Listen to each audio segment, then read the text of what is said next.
Are we talking about that Goldberg shit? No, I don't want to talk about Saudi. Alright, fine. No, Are we gonna talk about Killer Cross and Timothy Thatcher? Yeah, you can mention it in the NXT part because they're probably going there. I mean, I'm not familiar with those guys, but I don't know if they're talented enough to just be sent to the main roster. Timothy Thatcher is so goddamn good. He was part of Ring Comp with Walter in the Indies. Thatcher's probably going to UK and Cross is regular NXT. But the man's American. Maybe he'll be with the greatest British pro wrestler in Chris Hero. Well, one of them was rumored to be joining Imperium for some reason, and that's why I thought maybe one of them is British. No, Timothy Thatcher is American, but he teamed with Walter like before he was in NXT. Yeah, maybe he joins Imperium. Yeah. He probably will. Yeah. Because Imperium's a knockoff of Ring Conf, so. Yeah. I mean, has Imperium... Okay, is there any guy that's part of the Imperium that cuts promos? Anybody? Yeah, Marcel Bartel cuts promos. Is he good? And, yeah, he's good. It's fine, but not like... Walter cuts promos too, but he's... I was wondering, do they need like a manager? I was wondering, what if, Robbie Lee, I think that's his name. Well, no, Robert not anymore. Strauss? Robert Stone. Oh, Robbie E. Yeah. Robert Stone. I feel like he's I feel like he's gonna be like the next big manager. Like I feel like he might end up he should probably end up getting more clients. Like he already got what's her face? Chelsea Green. I don't know if they're still calling her that. She's still going with her real name. Yeah, Chelsea Green. I mean, he's gotta get more clients. Like maybe he gets an NXT wrestler who's not doing well. Maybe he does Imperium to give them another promo guy. They're most likely gonna team Killer Cross up with Scarlett. I forget. I don't know her last name. Bordeaux. Yeah, her, because aren't they married or whatever? Yeah, Killer Cross. Pretty sure they're married. Yeah. I think that would she's already signed. Yeah, maybe they should be part of the Robert Stone team. I can't see Killer Cross with like a manager like Robert Stone though. Yeah. Killer Cross is a legit killer. Yeah, but low-key though, we need more managers like Zelina Vega, like just like heel managers with people like who have like a Heenan. speech impediment. Then yeah, she's good with Andrade, and because he doesn't speak English very well. Also, they need to stop messing around and just give Shinsuke Nakamura an actual manager, not Sami Zayn, who's supposed to be wrestling. They just need to release him and make him, so he can go back to New Japan. Honestly, imagine that comeback. True. If that means he wrestles a match, then yeah. Get rid of him. I mean, they're not doing anything with him, so just release him. Why isn't he fighting guys like Aleister Black, Ricochet, besides brand Andrade? Stupid brand issue. Oh yeah, true. Maybe they should trade him. Why are trades not a thing? They do the trading thing every year after Mania. Honestly, they should do a thing where there is no deadline to trade, just year-round trades. And then they can stay for as long as they can. Yeah. Okay. I just realized something. To keep the shows fresh. Yeah. If we keep going down this rabbit hole, we're gonna come up with so many problems right now with the main roster. Well, they're endless problems. What's right with the main roster? Yeah. Hopefully, since XFL is starting, maybe Vince is less hands-on. Oh yeah, the XFL. Didn't that start this week? Today. Literally, their first game is tomorrow. Wow. Yep. XFL is back. How come I hear like nothing about this? I don't see any commercials about it. I saw the commercial during Super Bowl. Ads for it on FS1 and ESPN. Yeah, they had one commercial during Super Bowl. Like I was at the gym the other day and they had NFL Live on and they were talking about the XFL's rules. Yeah. Are the rules the same as the NFL? Nope. No, they're different. Yeah, there's a few things they're doing differently. I think the one rule I remember is like after you can teabag people. I'm not sure about that. Like, we can't do hard. I tackled his ass. Yeah, taste my nuts. Like, we can't do hard hits anymore because of concussions. Oh, you can't do that. You can't do that. Is that just that's my imagination? Oh, okay. Your imagination is very warped, mate. No helmet to helmet contact. What the? Like you can stop that. Yeah, you get suspended for the season if you do it. What the? What? Damn. I didn't hear that. Oh, damn, goddamn. This is not. I don't get it. This is not extreme football, y'all. It's family-friendly football. No, it's Extreme Football League. That's what XFL stands for. Extreme Football League. It doesn't stand for anything. The X. No, remember? Homer Simpson said, "The X is for extreme." So X the is XFL stands for the Extra Fun League. They think they're hip by putting an X instead of an E. So X stands for extreme. Correct. Yeah, because they think they're It doesn't stand for anything. Oh, it doesn't stand for anything. So basically, the X is like how WWE treats the word women. Correct. No, it's how they interchangeable. Treat the word wrestling. Okay, got it. It's how they treat the word wrestling. It's nothing. Then again, WWE. Spots at a timeout, you uncultured slime. Doesn't matter. Y'all heard it here first. Andrew Luck is coming out of retirement. He's going to the XFL. I've been saying that since last year. Like literally, when they announced the league, I said Andrew Luck is going to the XFL. I say this because the commissioner of XFL is Andrew Luck's dad. He might convince him to come to the XFL, pop their ratings. So, yeah, there's my conspiracy theory. All right, let's just do our actual intro.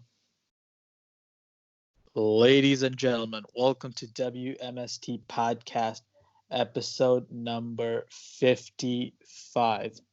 Make sure you like, subscribe, and share the audio links. Here is the cast for tonight. We got Editor-in-Chief Ziggler. What up, Ziggler? Yo, what up? How is it that Brock Lesnar is more active than Tyler and Sean?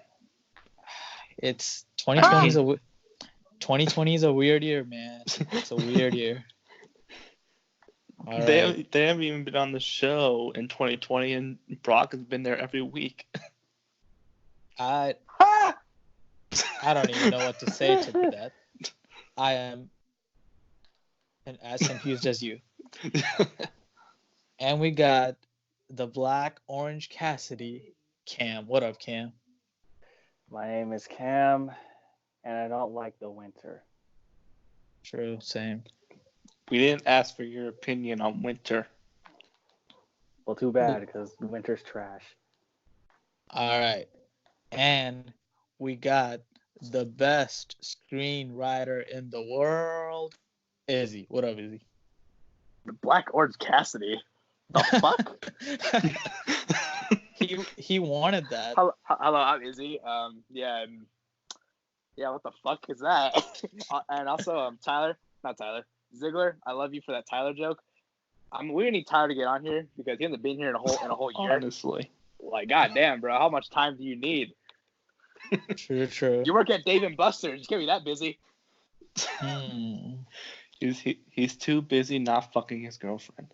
Oh. Right. Jack and I really takes up a lot of time. Yeah, it really does. That one goes deep. That one's gotta hurt. And as always, I'm your host, Syed. All right, let's get started. So, big news coming out of Raw.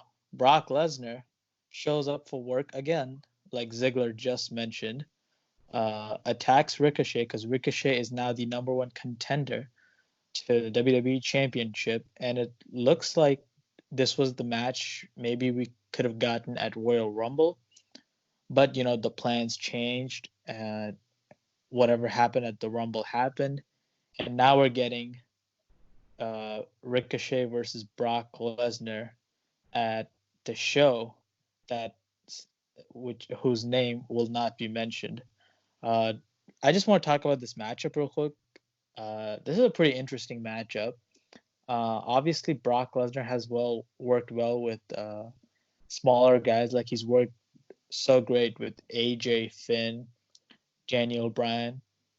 So there's a chance Punk. and Punk, of course.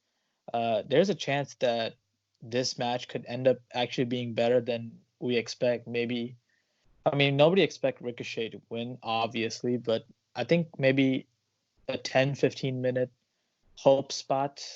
I think this match can be a really, really good match, and it can be the kind of exposure to the big time that Ricochet needs to, really take that next step. Because I feel like he's been stuck in this limbo, and I feel like a match with Lesnar on a big stage will help him out. So Cam, what's your thought? What are your thoughts on this matchup, and where do you see it going? Just give it time, and I hope it gets time. That's all I'm hoping for it. That's all I have to say about it. It'll be good. I'm just hoping it gets time, and Lesnar's still gonna retain it. It's still early going into WrestleMania, and I don't see him losing the title anytime soon. Yeah, just something for him to pass time with and get that blood money. And Ziggler, your thoughts? I just hope it's not another Lesnar versus Kofi instance, because I don't want it to be a squash match or like his last. He didn't even try with Kofi. Or if it's gonna be like his last Saudi match with Cain Velasquez, it was like 2 minutes. I don't want that. I just want a good match, and Ricochet is one of the best in-ring workers on the planet right now. I really believe that, and when Brock tries, he's fucking great too. He had a great performance in the Royal Rumble, and yeah, I really just hope that, like Cam said, just give this time. It could be a great match, but I don't know. You can never really tell with WWE and Brock Lesnar if they're gonna actually try. That's what sucks. You can never really tell. So we'll see what happens. True. Earn that check, Lesnar. And Izzy, your thoughts? Okay, I have a question. Is this match no DQ? No. Okay. So yeah, sadly, yeah, it's gonna be a Brock Kofi situation, unless they have like Ricochet have some sort of offense, like 2 forearms to the face, and then gets F5 off the rip because he's like 20 pounds. So if it was no DQ, I would predict like 600 dick kicks. But yeah, he's basically he's gonna establish like a tiny bit of offense for like 10 seconds and then get F5'd, or he's just gonna get Kofi and just run him and get F5'd. So yeah, I mean, cool story, I guess. Ricochet, responsible for Brock's elimination at the Rumble and all that. But yeah, if we're being realistic, Brock's just gonna straight up murder him, and it's not gonna be fun. It's not gonna be longer than 2 minutes, for being honest. So yeah, sad. It would be worse if it were no DQ. I would love to see Ricochet like do some crazy shit and actually make the match look good, but I doubt it's gonna happen. Though. I really do. Like it'd be worse if it were no DQ. Like remember his match with Rhea at Survivor Series? That didn't last long. Oh yeah. True. Also, maybe dick kicks for life. Hey, guess what? Even if it's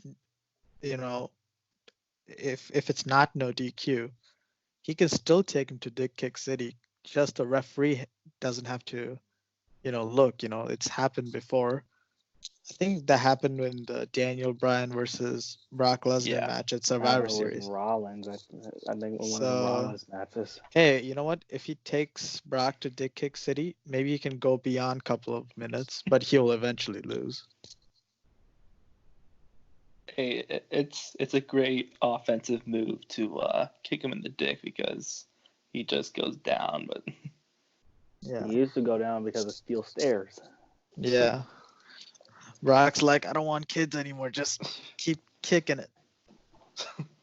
Wait, does he have a kid? He has like 4, I think. Probably. Oh, damn, those are bad genes, man. I mean, he's probably breeding some super athletes. Yeah, but the man is ugly as fuck.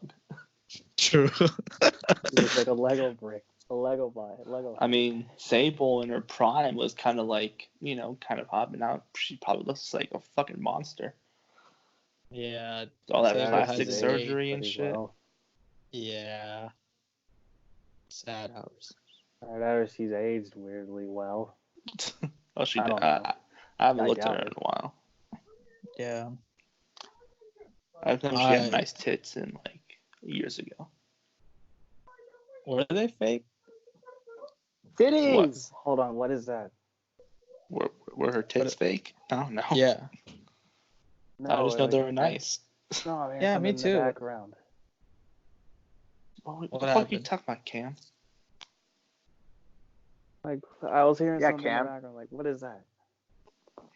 No, we're talking about Sable's tits, dude. Never mind. Keep up. Come on, Cam. Like, I just heard someone talking in the background. It's horny hours. Come on. Try to understand, Cam. God. Like, you can do this. You can lust over Sable's breasts after the show, but whatever. All right, fine. But you know what? Let's move on to our next topic. And fittingly, the topic is about Charlotte. Not challenging, but Rhea Ripley challenging Charlotte for a WrestleMania match. So yeah, I wanted to get you guys' take on it because I actually wasn't able to see the NXT episode.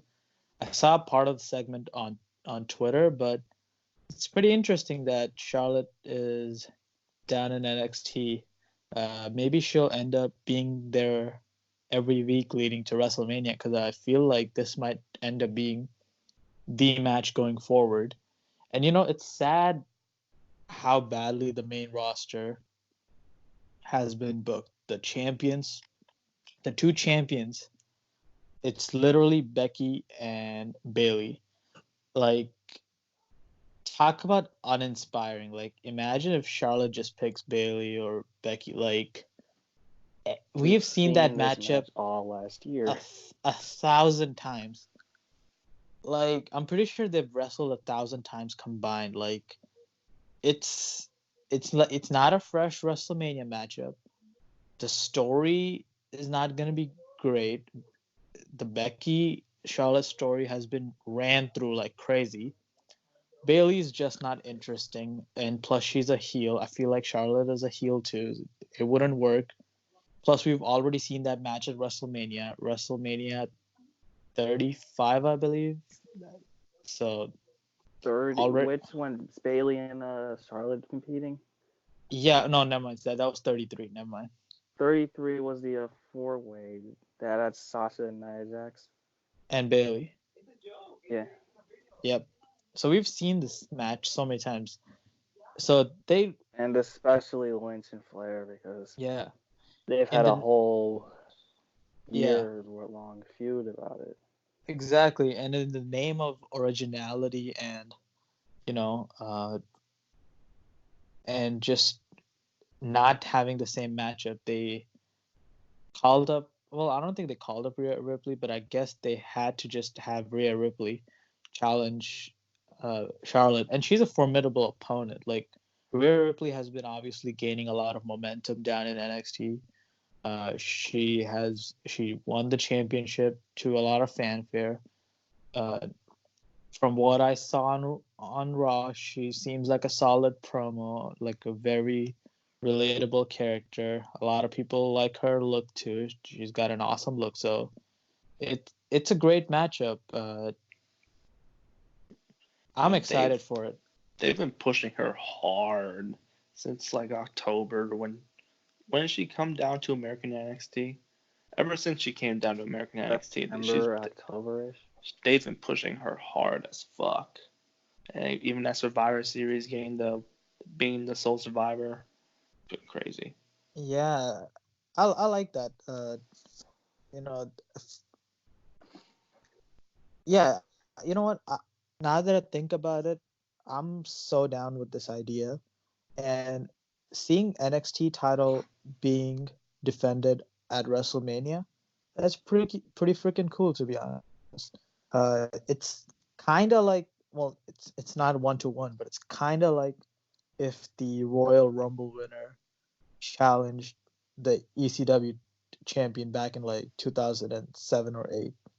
But if ECW was way more awesome, then it would be NXT. Yeah, WWE ECW was bad. Yeah. Yeah, the reboot was not good.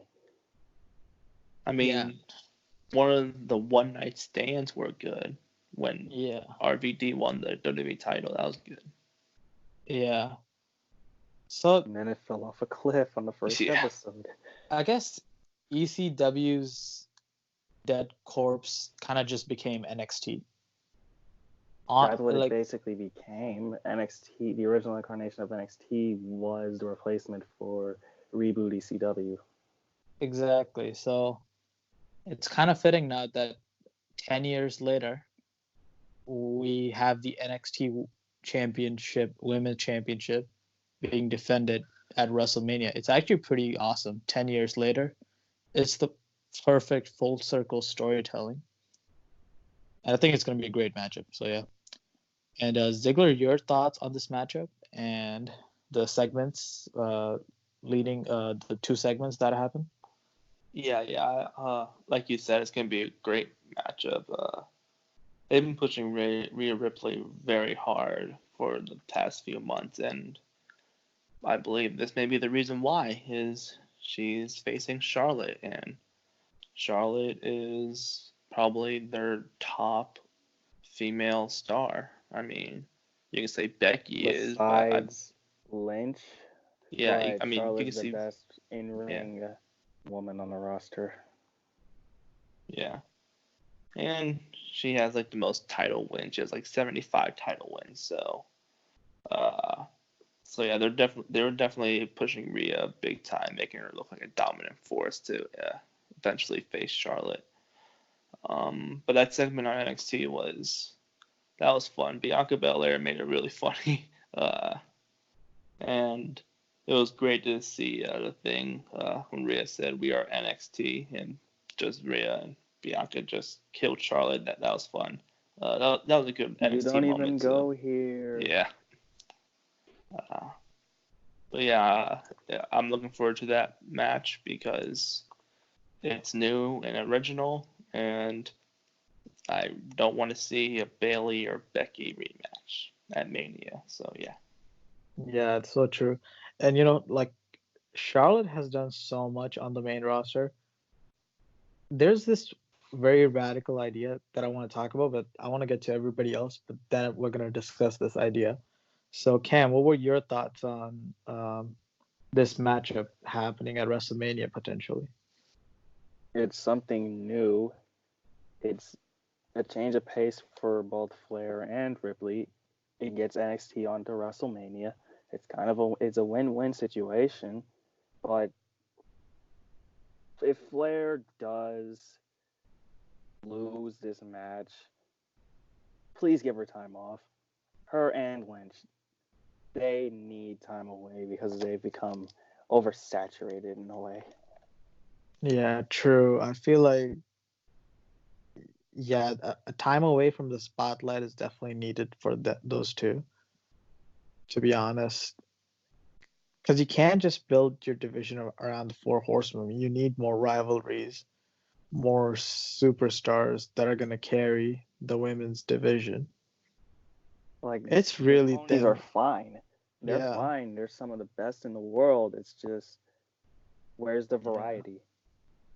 Yeah, I feel like they need to hurry up on just solidifying women like Lacey Evans, Carmella, or whoever they need to just bolster up that main roster women's division. And meanwhile, there have been girls that have been there for years, like a Dana Brooke, for instance. Like, she's been around for ages, yet they don't want to build anything around her. Or, who else? Like Ruby Riott, Liv Morgan, Mickie James. She's been out injured for about like a year or so. Yet they don't want to do any world building around her or any of the other women. Let's just build the world around the ponies and not do anything else with the other girls. I want to see the other girls have a chance.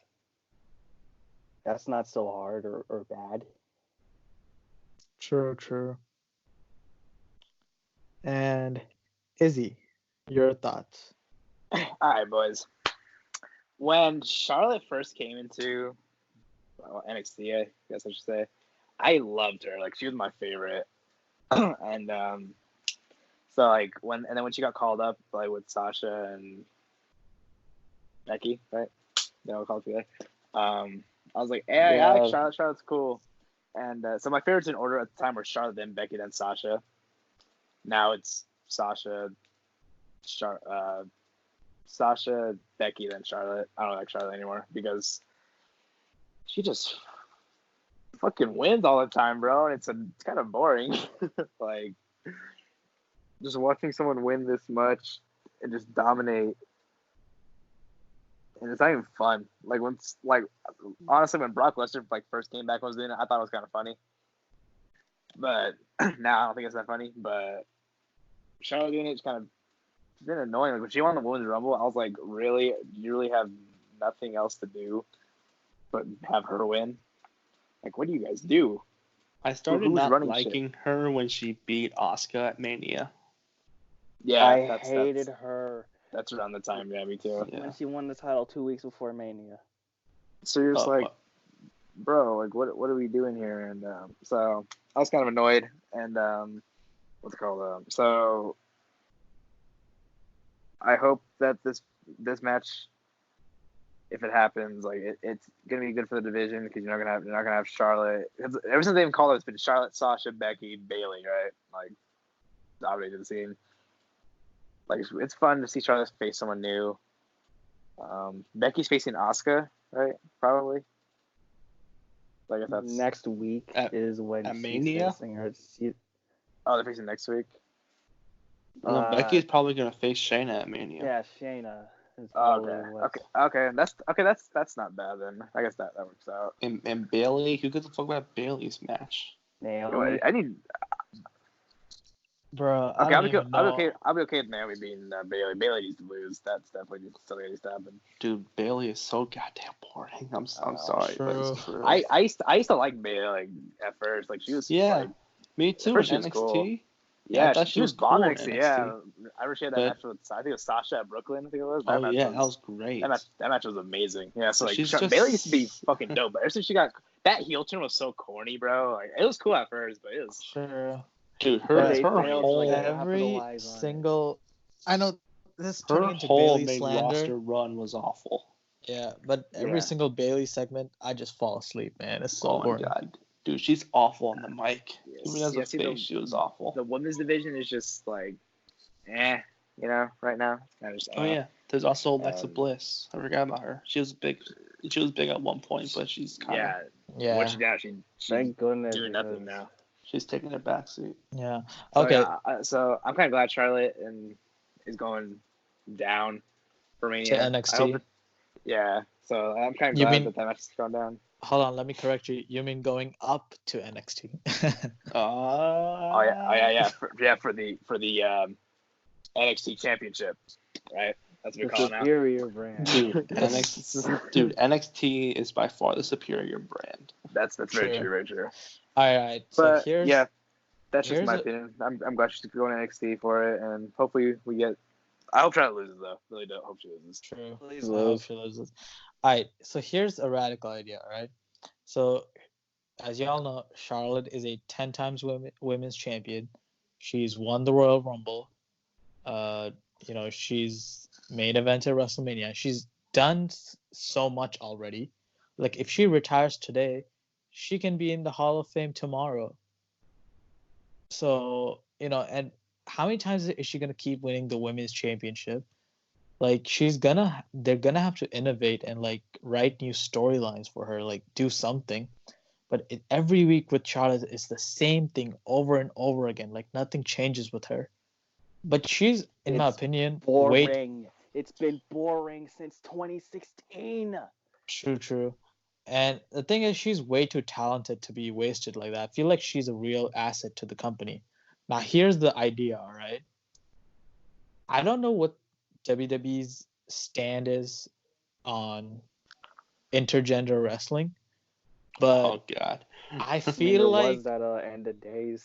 I feel like maybe Charlotte could end up wrestling the Brock guys. Lesnar. Why not?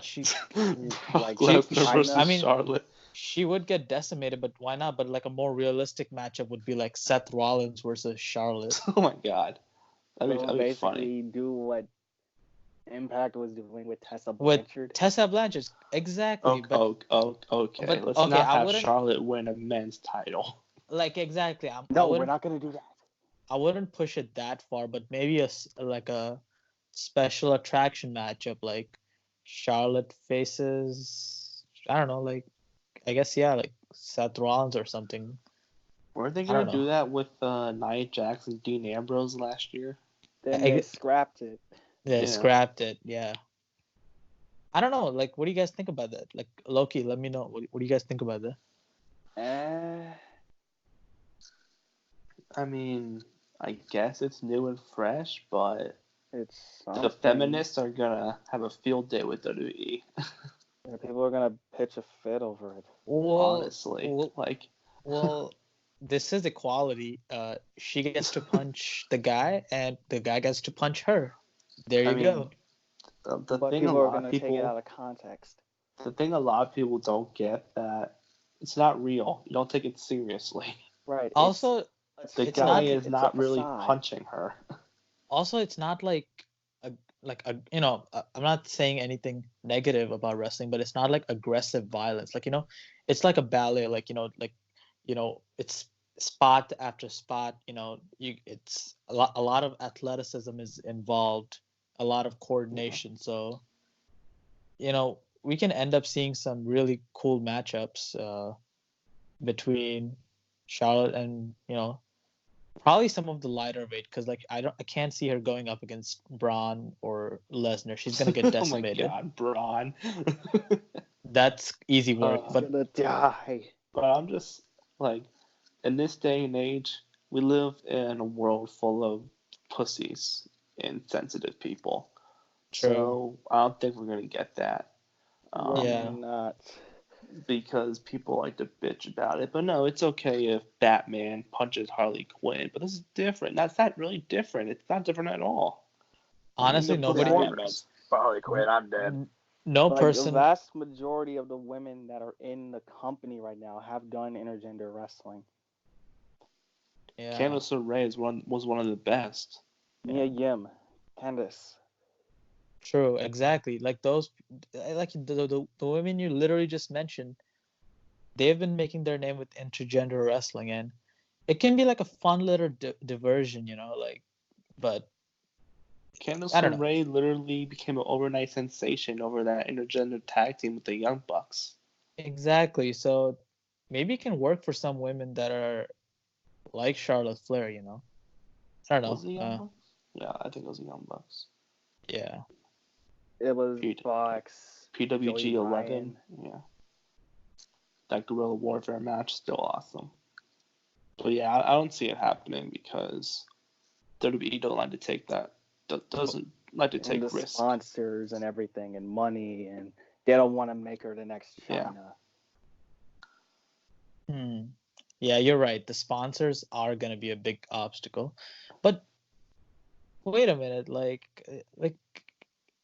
I mean, I saw Birds of Prey recently, and Birds of Prey has so many action scenes where, Yeah, I know. the men are just hitting the women like crazy. Harley took so many. When you watch the movie, you'll see like she took so many crazy, I guess stunts. I don't know. It's like a double standard, I guess. People are just people are stupid.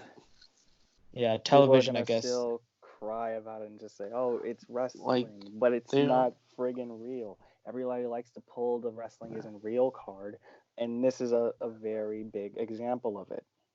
True. same people who pull the wrestling isn't real card are the same people who are offended by women getting punched by a man True. in wrestling.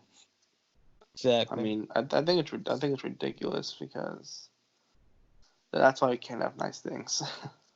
Yeah. But a lot of people don't like intergender wrestling because it's not realistic. The whole That's thing why isn't realistic. I mean, this is the company. This is wrestling is one of the weirdest things that you see on television and in the world. Yeah. Exactly. I mean, So we're probably the same guys that freak out over invisible men going at it and the referee just passing out. The Joey Janela Spring Break. exactly. Invisible Man, Invisible Stan, and Orange Cassidy, and The Fiend, and Undertaker. And... Yo, how good is Minoru Suzuki versus Orange Cassidy is gonna be? Match of the century. Honestly. True. All right. It's wrestling. It's not supposed to be realistic. Yeah. It's a TV show. It's not the fucking UFC. Come on, calm down. Yeah. Hey, I want to get to this segment real quick that happened on AEW. The 10 lashes that Cody received at the end of Dynamite. I was surprised at how. I shouldn't be surprised, but I was still surprised at how emotional and just riveting the whole segment was. Like that was some really good television. Like MJF just being a dastardly heel, whipping Cody, and Cody getting on his knees and crying. Like it was some really good stuff. Like they did it so perfectly. Like you feel for Cody. He's like the best babyface in wrestling right now. MJF, he's just a rising star heel. It was a really great segment. I wonder what you guys thought of the segment. Cam, your thoughts? Like I was watching it along with NXT's main event. I was just thinking, is this uncomfortable to anyone else? Like it's, I was having that weird little twinges of an uncomfortable feeling, but that was what they were going for, trying to make the fans uncomfortable and feel for Cody, because a lot of us when we were younger, we've all been beaten like that, and it's a weird feeling. On one hand, it's hard to explain in my eyes, but good segment, but it has that weird little uncomfortable feeling. Not enough to say, oh, I was offended by it, but it's weird. Yeah, true. They definitely struck a balance in there. And Ziggler, your thoughts? Yeah, I wasn't really uncomfortable with it. I mean, I've definitely seen a lot worse whippings in porn. So Well, this it wasn't really that uncomfortable because I've seen way worse. And wrestling has done things like this far worse. Like the Royal Rumble just had Bray and I've seen worse things happen to Jesus Christ I himself. mean, I think it kind of ran on too long. I think it kind of ran on too long. I think it could have been over in 5 minutes. They went on for 20 minutes. No, because he was whipping him each whip was building up to another one. That took 12 minutes. That was a 12-minute segment. But the one thing that I did not like I did not like is that Brandy Rhodes came out there breaking character. That was Okay, yeah, that's the even weird though thing. we talk a lot of shit on that Nightmare Collective because it sucks. It's still breaking character. Yeah, I mean, it doesn't make sense. So now we know that Cody just lets her be crazy with a faction. Honestly, we need to get some explanation. How does the Nightmare Collective actually work? Okay, if Brandy can just break character like that, does she have like some kind of split personality or something? It's on paper that's not a bad idea, but I think that they just got rid of the collective because Kong wanted to take time off. Oh really? They got rid of is that really it? I think I read something that's Thank earlier God. in the week that said that. Oh, wow. That therapy segment that they had on their YouTube channel kind of delved into a bit of an explanation to it. On one of the debuted episodes, Cody did a dive and accidentally ran into Brandy, and she hit her head on the barricades, and that might be the reason why she has this whole cult character. But it's still weird that Cody would let his wife do that in his company. I know. But then again, he's in technicality. Yeah, that bedroom must be pretty spicy. Again, why she's doing this shit. Like I said a few months ago, Cody, you gotta put your dog on a leash. True. Oh boy. But Sorry, next I think 2 weeks from now, it's gonna be Wardlow versus Cody in a steel cage match, AEW's first ever steel cage match. So we'll see what Wardlow's like. I don't even think he's an indie wrestler. Was he an indie wrestler? I don't even know who he is. Trained? I don't even know if he's trained or not. Yeah, is he trained? Yeah, is he fixed? I don't even know if he's fixed or not. Yeah, so we'll see how that match goes down. But yeah, we're probably getting MJF versus Cody at Revolution, February 29th. If Wardlow beats Cody, and we don't get MJF versus Cody, that will be some bullshit. Yeah. Dude, the Revolution card has like one match on it. They didn't even. WWE's doing a better job at building up the Super Showdown. Redacted than AEW's Revolution. It looks like they're doing a storyline with Omega and Pac, but yeah, I mean they still have he's in a tag team. The tag team champion, goddammit. Yeah, that's an awkward situation. But I feel like the Adam Page storyline is gonna come to a climax at Revolution, and he's gonna officially turn at Revolution. I think the turn is coming. It's coming pretty soon, I think. It's building. It's gonna be awesome. And Izzy, were you able to catch the segment? Oh, the porno.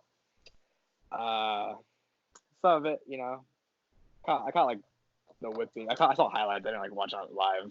I turned to NXT after because NXT is weird. Without any context, that was probably pretty weird. Yeah, I was like, I'm gonna watch NXT now because this is the end. Huh?